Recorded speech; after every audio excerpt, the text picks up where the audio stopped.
আসসালামু আলাইকুম। ইসরায়েলের বিরুদ্ধে এ যাবৎকালের সবচেয়ে বড় ড্রোন হামলা হিজবুল্লাহর। রাফায় নিহত ইসরায়েলের এক মেজর, গুরুতর আহত লেফটেন্যান্ট কর্নেল সহ আরও ৩ সেনা কর্মকর্তা। যুদ্ধবিরতি আলোচনা বানচালের নতুন ষড়যন্ত্র ইসরায়েলের প্রধানমন্ত্রী নেতানিয়াহুর। ক্ষোভে ফুঁসছে গোটা ইসরায়েল। ইসরায়েলের প্রভাবশালী গণমাধ্যমে ধিক্কার নেতানিয়াহুকে। বিডিভিউজ ইনফোটেনমেন্টে স্বাগত জানাচ্ছি আমি তাসনিম হোসাইন। আজ জানাবো গুরুত্বপূর্ণ প্রতিরক্ষা সংক্রান্ত কিছু খবর। ইসরায়েলের বিরুদ্ধে রোববার এ যাবৎকালের সবচেয়ে বড় ড্রোন হামলা চালিয়েছে হিজবুল্লাহ। শত শত ড্রোনের আঘাতে লণ্ডভণ্ড হয়ে গেছে গোলান মালভূমিতে ইসরায়েলের অবৈধ ইহুদি বসতি। গোলান মালভূমিতে ড্রোন হামলার পাশাপাশি ইসরায়েলের দখলে থাকা লেবানন এবং ফিলিস্তিনের বিভিন্ন বসতি এলাকায় শতাধিক রকেট হামলা চালিয়েছে হিজবুল্লাহ। হিজবুল্লাহ ড্রোন ও রকেট হামলার ফলে বিভিন্ন অবৈধ বসতি এলাকার কয়েক লাখ ইহুদি বাড়িঘর ছেড়ে অন্যত্র চলে যেতে বাধ্য হয়েছে রোববার। বিভিন্ন সেনাঘাঁটি থেকে পালিয়ে গেছে ইসরায়েলের ২ শতাধিক সেনা। যুক্তরাষ্ট্র জানিয়েছে, হিজবুল্লাহর রকেট হামলায় ইসরায়েল লেবানন সীমান্তে রোববার আহত হয়েছে তাদের একজন নাগরিক। ইসরায়েল লেবানন সীমান্তের যুদ্ধক্ষেত্রে যুক্তরাষ্ট্রের নাগরিক কী করছিল তা নিয়ে প্রশ্ন দেখা দিয়েছে। শনিবার ইসরায়েলের প্রতিরক্ষামন্ত্রী ইয়াভ গ্যালান্ট দম্ভ প্রকাশ করে বলেন, হিজবুল্লাহকে ধ্বংস করতে কয়েকদিন লাগবে ইসরায়েলের। তার দম্ভ রোববার চূর্ণ করে দিয়েছে হিজবুল্লাহ ড্রোন এবং রকেট বৃষ্টির মাধ্যমে। হিজবুল্লাহর পক্ষ থেকে এক বিবৃতিতে বলা হয়েছে, রোববার তারা ইসরায়েলের দখলে থাকা গোলান মালভূমিতে মাউন্ট হারমনে অবস্থিত ইসরায়েলের ইলেকট্রনিক রিকনিসায়েন্স সেন্টারে সরাসরি কয়েক ডজন ড্রোন হামলা চালিয়েছে। গাজা যুদ্ধ শুরুর পর রোববারের ড্রোন হামলা ছিল তাদের সবচেয়ে বড় হামলা। এছাড়া হিজবুল্লাহ আরও যেসব লক্ষ্যবস্তুতে ড্রোন ও রকেট হামলা চালিয়েছে সেগুলো হলো আল রাহেব সেনা ছাউনি, নিমরা ঘাঁটি, আল বাগাদাদি সেনা ছাউনি, মেরন ঘাঁটি, বারকাত রিশা ছাউনি, বায়াত ব্লিদা ছাউনি এবং লিমান সেনা ক্যাম্প। বিবৃতিতে হিজবুল্লাহ জানিয়েছে, উত্তর ইসরায়েলের তিব্রিয়াসে অবস্থিত গুরুত্বপূর্ণ নিমরা সামরিক ঘাঁটিতে কয়েক ডজন কাতিউশা রকেট হামলা চালিয়েছে তারা। হামলার ফলে শতাধিক ইসরায়েলি সেনা ঘাঁটি ছেড়ে পালিয়েছে জীবন নিয়ে। হামলায় ধ্বংস হয়েছে গুরুত্বপূর্ণ অনেক স্থাপনা। মাউন্ট জামাকায় মেরন ঘাঁটিতে রয়েছে ইসরায়েলের এয়ার সার্ভেইলেন্স এবং এয়ার অপারেশনস ম্যানেজমেন্ট সদর দফতর। রোববার এই সদর দফতর লক্ষ্য করে কয়েক ডজন কাতিউশা রকেট হামলা চালায় হিজবুল্লাহ। ইসরায়েলের দখলে থাকা সিরিয়ার গোলান মালভূমিতে রয়েছে ইসরায়েলের মাউন্ট হারমন ঘাঁটি। এখানে রয়েছে ইসরায়েলের দীর্ঘপাল্লার টেকনিক্যাল এবং ইলেকট্রনিক রিকনিসায়েন্স সেন্টার বা গোয়েন্দা কেন্দ্র। রোববার ঝাঁকে ঝাঁকে ড্রোন হামলায় ধ্বংস হয়েছে ইসরায়েলের গুরুত্বপূর্ণ এই গোয়েন্দা কেন্দ্রের বিভিন্ন স্থাপনা, টেকনিক্যাল সিস্টেম, গোয়েন্দা সরঞ্জাম এবং বিভিন্ন ধরনের গুরুত্বপূর্ণ আধুনিক ডিভাইস। ড্রোন হামলার ফলে অগ্নিকাণ্ডের সৃষ্টি হয় বিভিন্ন স্থাপনায়। হামলার কয়েকটি ভিডিও এবং ছবি প্রকাশ করেছে হিজবুল্লাহ। গোলান মালভূমির মাউন্ট হারমন গোয়েন্দা সেন্টার থেকে ইসরায়েল সিরিয়া, ইরাক, জর্ডান, তাবুক এবং ইরান সীমান্তে নজরদারি কার্যক্রম পরিচালনা করত। এদিকে ইসরায়েল আর্মি এক বিবৃতিতে জানিয়েছে, রাফায় প্রতিরোধ যোদ্ধাদের হামলায় নিহত হয়েছেন একজন মেজর। তার নাম জালাহ ইব্রাহিম এবং তিনি ছিলেন একজন কোম্পানি কমান্ডার। এছাড়া তাল আল সুলতান এলাকায় ফিলিস্তিনি যোদ্ধাদের হামলায় গুরুতর আহত হয়েছেন একজন লেফটেন্যান্ট কর্নেল। তিনি একজন ব্রিগেড কমান্ডার। এছাড়া উত্তর ইসরায়েলেও আরেকজন ইসরায়েলি সেনা কর্মকর্তা গুরুতর আহত হওয়ার কথা জানিয়েছে ইসরায়েলি আর্মি। তবে তার পদ পরিচয় প্রকাশ করেনি ইসরায়েলি আর্মি।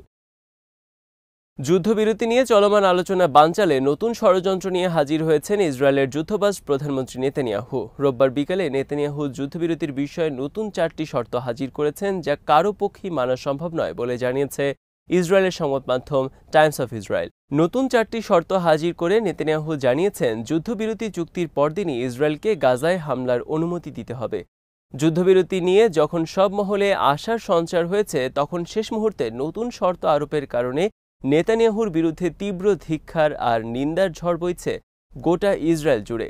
সন্ধ্যায় নেতানিয়াহুর নতুন 4টি শর্ত প্রকাশের পরপরই গোটা ইসরায়েলে রাজপথে নেমে আসে হাজার হাজার ইসরায়েলি। এমনকি নেতানিয়াহুর মনোনীত আলোচকরাও গণমাধ্যমের কাছে তীব্র ক্ষোভ প্রকাশ করে বলেছেন, নেতানিয়াহু যুদ্ধবিরতি চান না। ইসরায়েলের প্রায় সব প্রভাবশালী গণমাধ্যম সরাসরি নেতানিয়াহুকে অভিযোগ করেছে যুদ্ধবিরতি বানচালের জন্য। গাজায় যুদ্ধবিরতি আলোচনার জন্য সোমবার কায়রো যাচ্ছে ইসরায়েলের একটি প্রতিনিধি দল। মঙ্গলবার কায়রো যাবার কথা রয়েছে যুক্তরাষ্ট্রের গোয়েন্দা সংস্থা সিআইএ প্রধান বিল বার্নসের। কায়রো সফর শেষে বুধবার বিল বার্নস যাবেন কাতারে। ইতিমধ্যে হামাস বড় ধরনের ছাড় দিয়েছে যুদ্ধবিরতির লক্ষ্যে। সবকিছু যখন ঠিকঠাক, তখন অবৈধ রাষ্ট্র ইসরায়েলের প্রধানমন্ত্রী নেতানিয়াহু বলছেন, ইসরায়েল কেবল তখনই যুদ্ধবিরতি চুক্তিতে রাজি হবে যখন তাদেরকে গাজায় পুনরায় যুদ্ধ শুরুর অনুমতি দেওয়া হবে। নেতানিয়াহু বলেছেন, বন্দী মুক্তির পরদিনই ইসরায়েলকে আবারও গাজায় হামলা করার অনুমতি দিতে হবে। এমনকি চুক্তি স্বাক্ষরের পরদিনই তাকে গাজায় হামলা চালানোর অনুমতি দিতে হবে বলে জানান। নেতানিয়াহুর বক্তব্যের বিরুদ্ধে তীব্র ধিক্কার আর সমালোচনা চলছে ইসরায়েলের প্রধান সব গণমাধ্যমে। ইসরায়েলের প্রভাবশালী গণমাধ্যম টাইমস অফ ইসরায়েলের রোববারের শীর্ষ খবরে নেতানিয়াহুকে অভিযুক্ত করা হয়েছে হামাসের সাথে যুদ্ধবিরতি নিয়ে আলোচনা নস্যাতের জন্য। ইসরায়েলের গোয়েন্দা কর্মকর্তারা এবং মধ্যস্থতাকারীরা টাইমস অফ ইসরায়েলকে বলেছেন, যুদ্ধবিরতি চুক্তির ক্ষেত্রে এখন বড় বাধা হল নেতানিয়াহু। তিনি এমন সব শর্ত আরোপ করছেন যা মানা কারো পক্ষে সম্ভব নয়। কর্মকর্তারা বলছেন, দোহা এবং কায়রোতে তিনি প্রতিনিধি টিম পাঠালেও প্রকাশ্যে এমন সব কথা বলছেন যা আলোচনাকে ভণ্ডুল করে দিচ্ছে। নেতানিয়াহু যুদ্ধবিরতির জন্য নতুন যে তালিকা হাজির করেছেন, ইসরায়েলের কর্মকর্তারা এর বিরুদ্ধে ক্ষোভ প্রকাশ করে গণমাধ্যমের কাছে কথা বলতে বাধ্য হয়েছেন। তারা বলেছেন, নেতানিয়াহুর দেয়া এসব প্রস্তাব আলোচনার যোগ্য নয়। প্রধানমন্ত্রীর 4টি দাবির মধ্যে আরও রয়েছে, তার সব দাবি পূরণ না হওয়া পর্যন্ত তিনি গাজায় হামলা চালিয়ে যাবেন তারও নিশ্চয়তা থাকতে হবে চুক্তিতে। টাইমস অফ ইসরায়েল সহ ইসরায়েলের বিভিন্ন গণমাধ্যমের খবরে বলা হয়েছে, অনেক কষ্টে গাজা যুদ্ধবিরতির কাছাকাছি পৌঁছানো সম্ভব হলেও নেতানিয়াহু তাকে বানচাল করার নতুন ষড়যন্ত্র করছেন। টাইমস অফ ইসরায়েলের খবরে বলা হয়েছে, যুদ্ধবিরতি আলোচনায় হামাসের পক্ষ থেকে বড় একটি ছাড় দেওয়ার পর নেতানিয়াহুর পক্ষ থেকে এমন উদ্ভট দাবি উত্থাপনে ক্ষুব্ধ সব পক্ষ।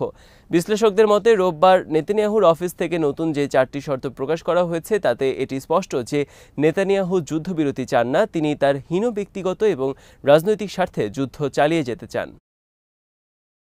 ইসরায়েলের রাজপথে বিক্ষোভকারীরা নেতানিয়াহুকে অভিযুক্ত করেছেন যুদ্ধবিরতি নস্যাতের জন্য। রোববার রাতে নেতানিয়াহুর বাসভবনের কাছে বিক্ষোভ করেছে হাজার হাজার ইসরায়েলি। তাদের অনেকে গণমাধ্যমের কাছে ক্ষোভ প্রকাশ করে বলেন, আমরা নেতানিয়াহুর কাছে জিম্মি। সে গোটা ইসরায়েলকে জিম্মি করে নিজের স্বার্থে যুদ্ধ করছে। জেরুজালেমে রোববার রাতে নেতানিয়াহুর বাসভবনের সামনে বিক্ষোভের সময় বিক্ষোভকারীরা রাস্তায় আগুন ধরিয়ে প্রতিবাদ করতে থাকেন। তাদের অনেকে নেতানিয়াহুকে ইসরায়েলের কুখ্যাত নেতা হিসেবে আখ্যায়িত করেন। টাইমস অফ ইসরায়েল সহ বিভিন্ন গণমাধ্যমে ফলাও করে প্রকাশ করেছে নেতানিয়াহু বিরোধী রোববারের প্রতিবাদ বিক্ষোভ। রাজধানী তেল আবিব সহ অন্যান্য শহরেও রোববার রাতে বিক্ষোভ ছড়িয়ে পড়ে। বিভিন্ন শহরে বিক্ষোভ রূপ নেয় পুলিশের সাথে সহিংসতায়। রাস্তায় অবরোধ করে রাখে বিক্ষোভকারীরা এবং পুলিশ গ্রেফতার করেছে অনেক বিক্ষোভকারীকে। অপরদিকে প্রতিরক্ষামন্ত্রী ইয়াভ গ্যালান্ট রোববার বলেছেন, যুদ্ধবিরতি চুক্তির পরও তারা হিজবুল্লাহর বিরুদ্ধে হামলা অব্যাহত রাখবে। এদিকে ইসরায়েল আর্মি রোববার গাজার তুফা, দারাজ এবং ওল্ড সিটি নেইবারহুড থেকে ফিলিস্তিনিদের অন্যত্র চলে যাওয়ার নির্দেশ জারি করেছে। নির্দেশ পাওয়ার পর জীবন রক্ষার জন্য ওইসব এলাকা থেকে নতুন করে পালাচ্ছে ফিলিস্তিনিরা। নির্দেশ জারির কয়েক ঘণ্টা পরে ইসরায়েল আর্মি তুফা, দারাজ এবং পূর্ব গাজার বিভিন্ন এলাকায় বিমান হামলা শুরু করে। এতে নিহত হয়েছে সেখানে অজানা সংখ্যক ফিলিস্তিনি। আজ এখানেই শেষ করছি। সমরাষ্ট্র, প্রতিরক্ষা এবং কূটনীতির নানা তথ্য জানতে চোখ রাখুন বিডিভিউজ ইনফোটেইনমেন্টে। চ্যানেলটি ভালো লাগলে সাবস্ক্রাইব করুন। সংযুক্ত থাকুন আমাদের ফেসবুক পেজে। আল্লাহ হাফেজ।